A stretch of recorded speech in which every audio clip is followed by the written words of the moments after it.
Welcome to Penrose Learning, where we make understanding easy. In this video, I will explain how to play Quiet Heavy Dreams on guitar. To begin, ensure your instrument is in standard tuning. Next, set your amplifier to a clean tone, adding just a touch of reverb for atmosphere. Focus on a relaxed left-hand position to facilitate easy chord changes.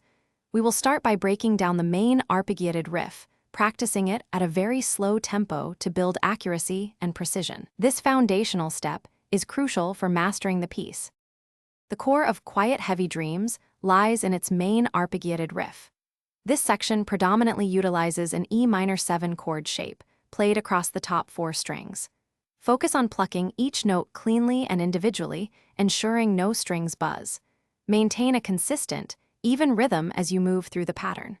Pay special attention to the seamless transition into the C major 7 chord, which provides a beautiful contrast.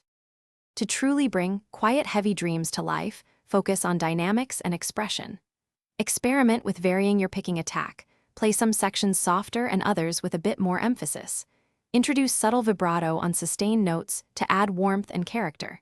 Ensure that all notes within each chord ring out clearly and completely. Ultimately, strive to convey the song's inherent emotional depth through your thoughtful and nuanced performance. Consistent practice is key to mastering Quiet Heavy Dreams. Always begin your practice sessions with a metronome set to a very slow tempo, perhaps 60 beats per minute. As your accuracy and comfort grow, gradually increase the speed by 5 to 10 beats per minute.